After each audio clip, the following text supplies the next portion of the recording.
तो बच्चों, आज हम 10वीं कक्षा के विज्ञान का पहला पाठ रासायनिक अभिक्रियाएं और समीकरण पढ़ना शुरू करेंगे। आइए बच्चों, हम देखते हैं कि इस पाठ में हमने क्या क्या पढ़ना है। इस पाठ में सबसे पहले हमने पढ़ना है रासायनिक समीकरण, विभिन्न प्रकार की रासायनिक अभिक्रियाएं और उसके बाद विकृत गंधिता और संक्षारण। बच्चों, पहले इस अध्याय में होने वाली कुछ अभिक्रियाओं के बारे में हम जानने की कोशिश करते हैं। आपने अपने आसपास देखा ही होगा कि कुछ ऐसे परिवर्तन हैं जो एक बार हो जाते हैं तो उन्हें वापस उल्टा जा सकता है, मतलब उन्हें वापस अपनी पुरानी स्थिति में लाया जा सकता है। लेकिन कुछ परिवर्तन हमारे आसपास ऐसे होते हैं जिन्हें हम उलट नहीं सकते, उन्हें वापस अपनी पुरानी स्थिति में नहीं ला सकते, उन्हें ला पाना कठिन है। इसी तरीके की बहुत सारी अभिक्रियाएं, बहुत सारी रिएक्शंस आपने अपने आसपास होती देखी होंगी। जैसे मान लीजिए आपके आसपास कोई एक ईंट है जो टूट गई है मकान बनाते वक्त, तो उस ईंट को अलग तरीके से कई तरीकों से जोड़ा जा सकता है, सीमेंट लगाकर बनाया जा सकता है। लेकिन अगर आप सोचिए कि आपके पास एक लोहे की अलमारी है और लोहे में जंग लग गया है, तो क्या उस लोहे के जंग से आप दोबारा वो लोहा बना सकते हो? आपने इस बारे में कभी सोचा है? अगर नहीं सोचा तो ज़रूर सोचें। आप ये सोचिए कि ऐसा क्यों होता है, ऐसी कुछ अभिक्रियाएं क्यों हैं जिन्हें उल्टा जा सकता है और कुछ अभिक्रियाएं ऐसी क्यों हैं जिन्हें उल्टा नहीं जा सकता। जैसे हम लोगों ने सब ने हमारे घर में माचिस की तीली देखी है। अब हम माचिस को जलाते हैं। देखिए, जैसे मैं माचिस को जला रही हूँ, ये देखिए, अब ये माचिस जल रही है, ये लकड़ी की तीली अब किस में बदल रही है? देखो देखो, ज़रा ध्यान से देखो, ये लकड़ी की तीली अब राख में बदल गई है। तो बच्चों, अब ये सोचिए कि अब इस राख से क्या आप दोबारा माचिस की तीली बना सकते हैं? सोचिए, अपने टीचर से, अपने अध्यापक गणों से इस तरीके के क्वेश्चंस पूछा करिए, इस तरीके के क्वेश्चंस पूछिए, सोचिए और समझिए। क्योंकि विज्ञान एक ऐसा विषय है जिसमें आप जितना सोचेंगे, जितना देखेंगे, जितना करने का प्रयास करेंगे, उतना ही वो समझ में आएगा। विज्ञान को हम क्रैम करके, रट के नहीं समझ सकते। तो विज्ञान के लिए प्रश्न पूछना ज़रूरी है। हमारे आसपास होने वाले इन दोनों तरीके के परिवर्तनों को हम 9th में थोड़ा सा पढ़कर आए हैं। इन्हें हमने नाम दिया है रासायनिक परिवर्तन और भौतिक परिवर्तन। अच्छा, अब आप यह सोचें कि जैसे हम राख से लकड़ी नहीं बना सकते, वैसे और उसी तरीके की बहुत सी क्रियाएं हमारे आसपास घटित होती रहती हैं। आज हम क्रियाओं का बहुत सारा सामान अपने साथ लेकर आए हैं। हमारे विज्ञान के मुख्यतः 3 कंपोनेंट्स हैं। बेसिक पहला कंपोनेंट है वोकैबुलरी, सेकंड कंपोनेंट है ऑब्जर्वेशन और थर्ड कंपोनेंट है एनालिसिस। इन तीनों कंपोनेंट्स के आसपास हमारा पूरा विज्ञान घूमता है। अब हम आपको अच्छी तरह से बताएंगे कि वोकैबुलरी क्या है। देखिए, वोकैबुलरी से भाव है कि जो उपकरण या साधन हम प्रयोगशाला में उपयोग में लाते हैं उनके बारे में जानकारी होनी चाहिए। जैसे मेरे हाथ में ये परख नली है। अब इसे परख नली क्यों कहते हैं? आपको पता है, हमने जो भी एक्सपेरिमेंट्स या जो भी टेस्ट करने होते हैं वो हम इस परख नली में करते हैं। परख मतलब टेस्ट, और ये क्योंकि नली के आकार की है और इसीलिए इंग्लिश में हम इसे क्या कहते हैं? टेस्ट ट्यूब या परख नली, क्योंकि हमने इसमें परख करनी है। इसी तरीके से अब अगर आप ध्यान दें तो मेरे पास ये 2 बर्तन हैं कांच के। ये देखिए, दोनों बर्तन गोल सिलेंड्रिकल आकार के हैं, ठीक है। लेकिन अगर हम इनके ऊपरी हिस्से पर जाएं तो ये जो पहला वाला बर्तन है, ये पहला वाला ऊपर से पूरे तरीके से गोल है, ठीक है। तो ये हुआ सिंपल जार या ग्लास। लेकिन ये जो दूसरा बर्तन है, अगर आप इसे ध्यान से देखें तो यहाँ पर एक चोंच से निकली हुई है। इसे नाम दिया गया है बीकर। बीकर इसलिए क्योंकि चोंच को इंग्लिश में हम कहते हैं बीक, इसलिए इसे नाम दिया गया है बीकर। अब ये जो बीकर हैं ये हमारे पास अलग अलग आकार के उपस्थित होते हैं। जैसे ये 50 ml का बीकर, उसी तरीके से ये 100 ml का बीकर और ये 250 ml का बीकर। लेकिन बच्चों अगर आप ध्यान से देखें तो इन बीकर्स के ऊपर माप लिखी हुई है 10, 20, 30 और 40। लेकिन मैंने बोला ये बीकर 50 ml का है। तो 50 ml का इसलिए है क्योंकि इस माप के निशान के ऊपर भी बहुत सी जगह खाली है। जब इस बीकर को पानी से पूरी तरीके से भरा जाएगा तो वो पूरी तरीके की जो वैल्यू होगी, पूरी माप वो 50 ml की होगी। ठीक इसी तरीके से इस बीकर में भी जो माप है वो 80 मिलीलीटर तक है, लेकिन जब हम इसको पूरा भरेंगे तो 100 ml यानी कि 100 मिलीलीटर तक पानी इसमें आएगा। इसी तरीके से हमारे पास कुछ बड़े बीकर भी पाए जाते हैं जिन पे कि 500 ml की माप लिखी होती है, लेकिन उसके ऊपर इस तरीके से मार्जिन्स नहीं दिए होते, माप नहीं होती। लेकिन अगर जब हम पूरा भरते हैं तो वो 500 ml का पानी, 500 ml माप का पानी उसमें आता है। तो बच्चों इस तरीके के प्रश्न उत्तरों के बारे में आप अपने अध्यापकों से ज़रूर पूछें। आपने कई ऐसे बीकर भी देखे होंगे जिनके ऊपर कुछ नहीं लिखा, तो उस बीकर के बारे में भी आप अपने अध्यापक से ज़रूर पूछें कि उनकी कैपेसिटी, उनकी क्षमता कितनी है। ठीक है ना बच्चों? चलिए अब हम एक और उपकरण देखते हैं। प्रयोगशाला में हम इसका काफ़ी इस्तेमाल करते हैं। ये देखिए, इसे कहते हैं कॉनिकल फ्लास्क। कॉनिकल फ्लास्क या शंक्वाकार फ्लास्क। अब शंक्वाकार फ्लास्क हम इसे इसलिए कहते हैं क्योंकि इसका आकार जो है वो शंकु के आकार का है। शंकु के आकार का होने की वजह से ये कॉनिकल फ्लास्क कहलाता है। इसमें भी माप दी गई है, ये 50 ml का कॉनिकल फ्लास्क है या शंक्वाकार फ्लास्क है। इसी शंक्वाकार फ्लास्क के अलग अलग माप या अलग अलग साइजेस हमारे पास लेबोरेटरी में विद्यमान होते हैं, उपस्थित होते हैं। तो जब भी आप अपने स्कूल की लैब में जाएं तो इस तरीके के एक्सपेरिमेंट्स को करते हुए इन्हें ध्यान से देखें। चलिए आगे चलते हैं। अब मेरे पास एक और चीज़ है, ये देखिए, इसे कहते हैं हम स्पिरिट लैंप। एक नया है, एक पुराना है। स्पिरिट लैंप हम इसे क्यों कहते हैं? क्योंकि इसमें स्पिरिट भरी होती है। वो जो स्पिरिट भरी होती है उसकी वजह से ये जलता है और इसके जलने पर हम कोई भी एक्सपेरिमेंट जो है वो आसानी से कर सकते हैं। देखिए, इसमें जो स्पिरिट होती है जब हम इसे जलाते हैं तो ये आसानी से जलना शुरू हो जाता है। ये देखिए, ये जल रहा है। नीचे ब्लू कलर की फ्लेम है और ऊपर रेड कलर की फ्लेम है।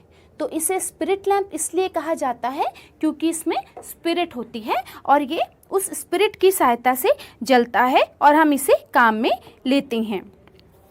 तो बच्चों, इन सभी उपकरणों के साथ साथ हम जब एक्सपेरिमेंट्स करते हैं तो उपकरणों का ज्ञान हमें होता जाता है और हमारी वोकैबुलरी भी अच्छी होती जाती है। इसे देखिए, ये हमारी ग्लास की एक रॉड है, कांच की एक छड़ है। इसे ग्लास रॉड कहते हैं। यूजुअली इसका उपयोग जो है हम स्टिरर के रूप में, यानी कि किसी भी एक्सपेरिमेंट को होते समय किसी भी मटेरियल को हिलाने के लिए स्टिरर के रूप में हम इसका इस्तेमाल करते हैं। इसी तरीके से हमारे पास एक और उपकरण होता है जिसे हम कहते हैं स्पैचुला। ये चम्मच के आकार का उपकरण होता है जिसकी सहायता से कोई भी केमिकल पदार्थ अपने बॉक्स में से निकालकर टेस्ट ट्यूब्स में, परख नली में या बीकर में डाला जाता है। चलिए अब आप ये देखिए, ये मैंने अपने हाथ में क्या पकड़ा है? बिल्कुल सही, ये क्या है? टेस्ट ट्यूब है। और अब इस टेस्ट ट्यूब को मैंने किसी एक उपकरण की सहायता से पकड़ा हुआ है। तो ये जो चीज़ है, क्योंकि इसे हमने टेस्ट ट्यूब को, परख नली को होल्ड करने के लिए काम में लिया है, इसलिए इसे टेस्ट ट्यूब होल्डर कहते हैं। तो ये टेस्ट ट्यूब होल्डर है जो कि हम जब परख नलियों को गर्म करते हैं तो गर्म करते समय हम इसकी सहायता से टेस्ट ट्यूब को आसानी से पकड़ सकते हैं। तो बच्चों, इस तरीके से हमारे पास बहुत से उपकरण हैं जिनका हम अभिक्रियाएं या रासायनिक अभिक्रियाओं को करते समय जिनका हम इस्तेमाल करते हैं। देखिए बच्चों, मेरे पास ये एक और उपकरण है। ध्यान से देखिए, ये किसकी तरह दिख रहा है? बिल्कुल सही, दवाइयों के साथ आने वाले ड्रॉपर की तरह। इसे भी ड्रॉपर ही कहा जाता है। ड्रॉपर क्यों कहते हैं? क्योंकि इसमें से बूंद बूंद करके हम कोई भी मटेरियल या कोई भी लिक्विड टेस्ट ट्यूब्स में या बीकर में डाल सकते हैं। इस तरीके से बच्चों, हमारी वोकैबलरी एक्सपेरिमेंट्स को करते करते, उपकरणों को यूज़ करते करते स्ट्रॉन्ग हो जाती है।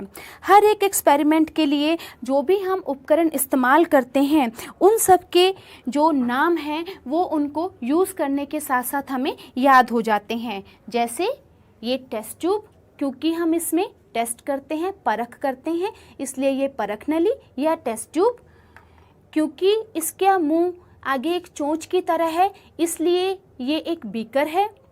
क्योंकि इसका आकार शंक्वाकार है, इसलिए ये शंक्वाकार फ्लास्क या कॉनिकल फ्लास्क है। और ये स्पिरिट लैंप है। क्यों? क्योंकि इसमें स्पिरिट है और वो स्पिरिट की सहायता से ये जलता है। तो इस तरीके से हमारी वोकैबलरी स्ट्रॉन्ग होती जा रही है। चलिए, अब हम हमारा क्रियाकलाप 1.1 शुरू करते हैं। इस क्रिया में मैग्नीशियम के रिबन को जलाना है। इसमें हम देखेंगे कि मैग्नीशियम रिबन को जलाने से क्या बनता है और कैसे बनता है। इस क्रिया के लिए हम सबसे पहले ये बताएंगे कि हमें क्या क्या चाहिए। इस क्रिया के लिए हमें चाहिए एक स्पिरिट लैंप, माचिस, मैग्नीशियम रिबन और रेगमाल। अब आप ये सोच रहे होंगे कि बाकी चीज़ें तो ठीक हैं, लेकिन रेगमाल का इस क्रिया में क्या काम है। इससे पहले आप यहाँ देखिए, मेरे पास यहाँ पर दो तरीके के मैग्नीशियम रिबन हैं। एक मैग्नीशियम रिबन है जो कि काफ़ी चमक रहा है, और दूसरा जो मैग्नीशियम रिबन है, इसकी चमक गायब हो चुकी है। इसकी चमक इसलिए गायब हो चुकी है क्योंकि मैग्नीशियम के ऊपर मैग्नीशियम ऑक्साइड की एक परत जम चुकी है। मैग्नीशियम जब वायुमंडल में उपस्थित ऑक्सीजन से क्रिया करके मैग्नीशियम ऑक्साइड बनाती है, और इसी मैग्नीशियम ऑक्साइड के नीचे इस मैग्नीशियम रिबन की चमक छिप गई है। बच्चों, जैसे आप घर में कोई एल्युमिनियम से बना नया बर्तन लाते हो तो ये बहुत ही चमक रहा होता है, लेकिन कुछ समय बाद इसकी चमक कम होने लग जाती है।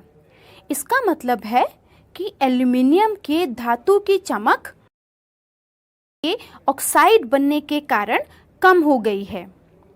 अब इसका कारण हमने वैसे ही बता दिया, क्योंकि वायुमंडल में मौजूद ऑक्सीजन मैग्नीशियम धातु से क्रिया करता है, जिसके कारण हमारे बर्तनों की चमक कम हो जाती है। पर बच्चों, क्या हर धातु की चमक कम हो जाती है? चलिए, आज हम मैग्नीशियम रिबन के साथ अभिक्रिया करेंगे और देखेंगे कि मैग्नीशियम ऑक्साइड किस तरीके से मैग्नीशियम रिबन को जलने में रुकावट पैदा करता है। जैसे कि बच्चों, आप देख रहे हो, मैग्नीशियम रिबन एक पतले रिबन की तरह है। हम इसका एक टुकड़ा लेंगे और इसे रेगमाल की सहायता से रगड़ेंगे। अगर हम इसे ऐसे ही बिना रगड़े जलाने की कोशिश करेंगे तो यह नहीं जलेगा। कारण जो अभी हमने बात करी कि मैग्नीशियम के ऊपर मैग्नीशियम ऑक्साइड की एक परत है जो कि मैग्नीशियम को जलने से रोकती है।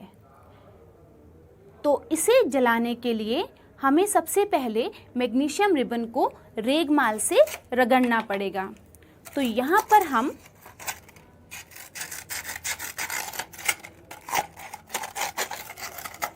रेगमाल ले रहे हैं और आप देखिए कि मैं किस तरीके से मैग्नीशियम रिबन को रेगमाल से रगड़ रही हूँ। और जब हम रेगमाल से इसको रगड़ेंगे तेजी से, तो इसके ऊपर की मैग्नीशियम ऑक्साइड की परत आसानी से उतर जाएगी और ये चमकने लग जाएगा। ये देखिए मैं किस तरीके से इसे लगातार रेगमाल से रगड़ रही हूँ।